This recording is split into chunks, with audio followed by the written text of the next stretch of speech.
और जो आपने इन दोनों का क्रॉस करा के एक नया निकाला ना, 5 रुपए में भी नहीं खरीदेगा कोई।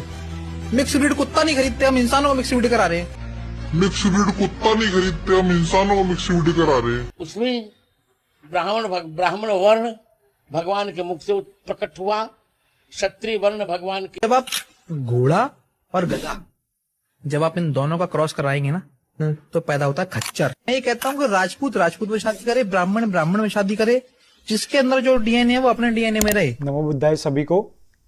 तो आज के हम वीडियो में जैसे कि पहले भी बात करते आए हैं, वैसे ही आज के वीडियो में भी हम व्यक्ति विशेष के बारे में बातचीत नहीं करेंगे, लेकिन जो स्टेटमेंट दिया गया है उसके बारे में हम बातचीत करेंगे कि इस स्टेटमेंट से हम धम्म के बारे में क्या जान सकते हैं, हम भगवान बुद्ध की शिक्षा के बारे में क्या जान सकते हैं, और थोड़ा सा हम यहाँ पर साइंस की भी बातचीत करेंगे, क्योंकि यह जो वीडियो था वो साइंस के इर्द गिर्द भी घूम रहा था, इसीलिए।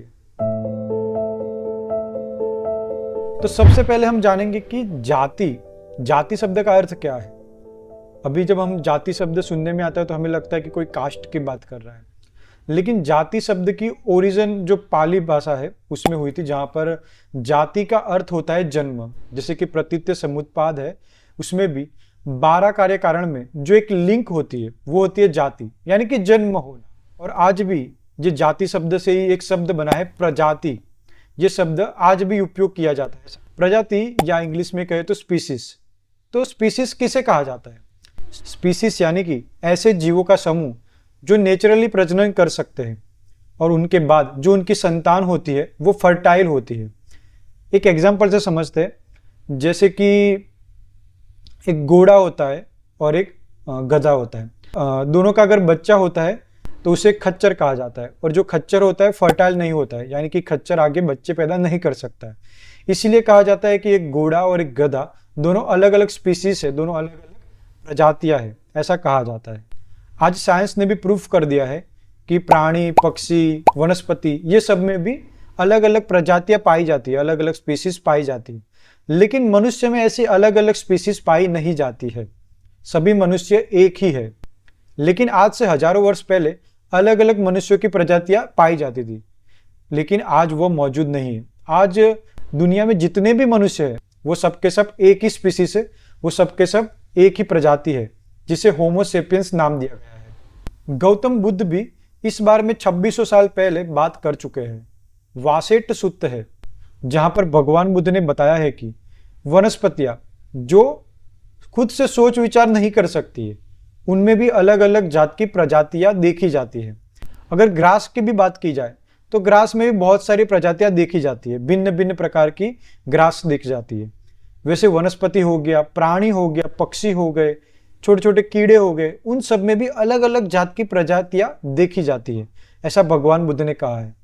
लेकिन आगे भगवान बुद्ध कहते हैं कि लेकिन जब बात मनुष्य की आती है तो मनुष्य में ऐसा कुछ भी नहीं है जिससे हम कह सके कि ये मनुष्य उस मनुष्य से अलग है, एज अ स्पीसीज, जाति या प्रजाति वो अलग है, ऐसा नहीं कहा जा सकता है। बायोलॉजिकली देखा जाए तो सभी मनुष्य एक समान ही है। मनुष्यों में प्राणी, पक्षी, इनकी तरह अलग अलग प्रजातियां देखी नहीं जाती है। मनुष्य में अगर कोई भेद होता है तो वो बस संज्ञा में होता है, ऐसा भगवान बुद्ध ने कहा है। संज्ञा यानी कि क्या? संज्ञा यानी कि पहचान, यानी कि किसी व्यक्ति को पहचानने के लिए हम जो संज्ञा देते हैं वह। भगवान बुद्ध ने वहां पर थोड़ा सा इलोबरेट करके भी बताया है इसके बारे में।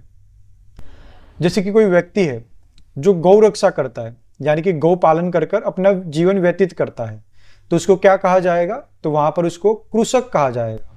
जैसे कि आज भी देखा जाता है कि कोई व्यक्ति जो होता है जो मेडिकल स्टडी कर लेता है, डॉक्टरी हासिल कर लेता है, तो उसको हम डॉक्टर कहते हैं। कोई होता है जो इंजीनियरिंग कर लेता है तो उसको हम इंजीनियर कहते हैं। वैसे ही भगवान बुद्ध ने बताया कि जो व्यक्ति जैसा काम करता है उसके हिसाब से हमने संज्ञा में उसे बांट सकते हैं। जो व्यक्ति चोरी करता है उसको चोर कहा जाता है, जो व्यक्ति शिल्प कला में मास्टर है उसको शिल्पी कहा जाता है। इस प्रकार से भगवान बुद्ध कहते हैं कि मनुष्यों में हम संज्ञा दे सकते हैं कि ये व्यक्ति ये कार्य कर रहा है, वो व्यक्ति वो कार्य कर रहा है, इस तरीके से बता सकते हैं।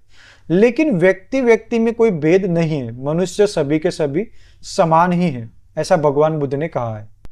इस वीडियो में ये व्यक्ति यह उदाहरण भी दे रहे हैं कि एक हॉर्स का और एक गधे का मिलन करवाया जाए तो खच्चर पैदा हो जाता है, तो इस तरीके से नहीं करना चाहिए। लेकिन उनको ये पता नहीं है कि ये घोड़ा और एक गधा ये दोनों ही अलग अलग प्रजातियां हैं। उनका अगर मिक्स ब्रीड कराया जाता है तब जाकर खच्चर पैदा होता है। लेकिन मनुष्य के अंदर ऐसा नहीं होता है क्योंकि मनुष्य एक ही प्रजाति है। भगवान बुद्ध ने उस समय इस प्रकार की मान्यता को तोड़ने के लिए सेम यही एग्जाम्पल दिया था। आशालयन सूत्र में भगवान बुद्ध ने कहा कि एक घोड़ी और एक गधे का अगर मिलन करवाया जाए तो एक खच्चर पैदा हो जाता है, ठीक है। लेकिन एक मनुष्य है, जो भी हो, ब्राह्मण, क्षत्रिय, शूद्र या वैश्य, और दूसरा मनुष्य हो, उसका अगर मिलन करवाया जाए तो क्या कोई अलग प्रजाति पैदा हो जाती है जैसे घोड़े और गधे में पैदा हो जाती है? ऐसा होता है क्या? तो ऐसा नहीं देखने को मिलता है। जब दो अलग अलग कास्ट के व्यक्ति भी अगर मिलन होगा तो वो जो बच्चा पैदा होगा वो मनुष्य ही होगा, उसमें मनुष्य के सारे गुण होंगे जो एक मनुष्य में होने चाहिए। तो यहां से भी भगवान बुद्ध ने तर्क देकर बताया था कि सभी मनुष्य एक ही है, कोई भी अलग अलग नहीं है। मनुष्य के अंदर जाति का भेद कुछ भी नहीं है, यानी कि जन्म से कोई भी मनुष्य अलग अलग प्रजाति का नहीं होता है, जैसे कि बाकी प्राणियों और पक्षियों में देखा जाता है।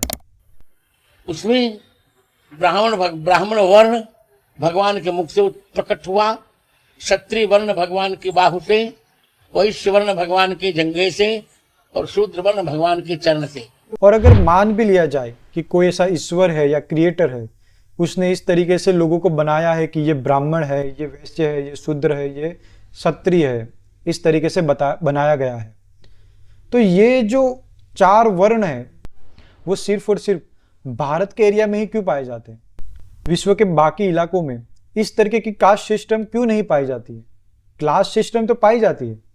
क्लास सिस्टम यानी कि सोशियो इकोनॉमिकल क्लास, जिसमें लोगों के कार्यों के बेस्ड पर उनको पहचाना जाता है। यह बात भगवान बुद्ध ने भी बताई थी।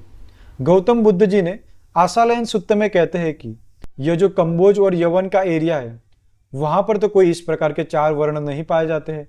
वहां पर तो सिर्फ और सिर्फ 2 वर्ण ही पाए जाते हैं, जैसे कि मालिक और दास। और जो मालिक होता है वो दास भी बन सकता है और जो दास होता है वो मालिक भी बन सकता है। तो यहाँ पर भगवान बुद्ध जी क्लास सिस्टम की बात कर रहे हैं। तो प्रश्न यही बनता है कि अगर ईश्वर ने अलग अलग मनुष्यों की प्रजातियां बनाई है कि ब्राह्मण, क्षत्रिय, वैश्य, शूद्र, तो ये सिर्फ और सिर्फ भारत में ही क्यों बनाई ये अलग अलग प्रजातियां? और भी जो जगह है वहां पर भी ये डिफरेंट टाइप्स की प्रजातियां पाई जानी चाहिए थी, लेकिन नहीं पाई जाती है।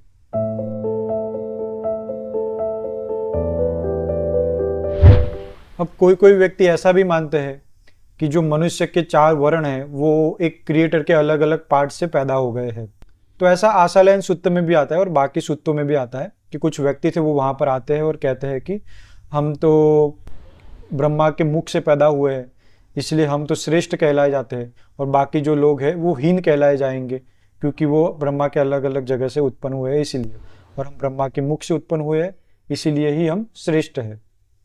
तब भगवान बुद्ध कहते हैं कि आशालयन, जो ब्राह्मण की ब्राह्मणियां होती है वो भी तो बच्चे पैदा करती है, उनको भी वो भी ऋतुमती होती है, वो भी बच्चों को 9 महीने तक पेट में रखती है और फिर उसको दूध भी पिलाती है और इस तरीके से बच्चों को पैदा करती है। तो इस प्रकार से सारे मनुष्य एक ही पद्धति से तो उत्पन्न हो रहे हैं।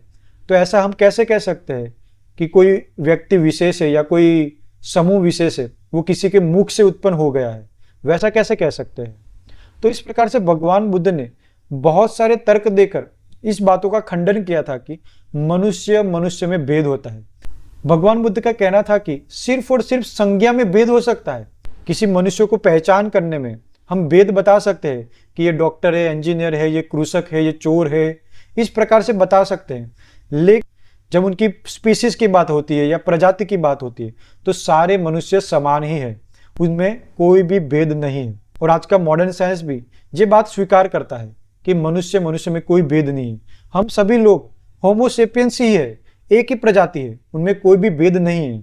तो आई होप कि ये वीडियो से हम धम्म को अच्छे से समझ सके होंगे। भगवान की जो टीचिंग्स है जो मनुष्य को एक समान बनाती है उसको भी अच्छे से जाना होगा। और मॉडर्न साइंस के मुताबिक भी हमने समझा कि किस प्रकार से सारे मनुष्य समान ही हैं, उनमें भेद करने की या जाति, प्रजाति, ये 4 वर्ण, ये सब में बांटने की कोई भी जरूरत नहीं है।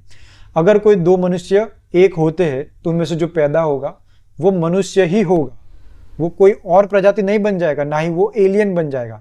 ऐसा कुछ बच्चा पैदा नहीं होने वाला है। ये जो एग्जाम्पल दिया जाता है ना कि घोड़े और गधे का मिलन हो जाएगा तो खच्चर पैदा हो जाता है, इस प्रकार से अलग अलग वर्ण का बच्चा पैदा होगा तो वो कोई और ही हो जाएगा, कुछ और ही बन जाएगा, तो वैसा कुछ भी नहीं होता है।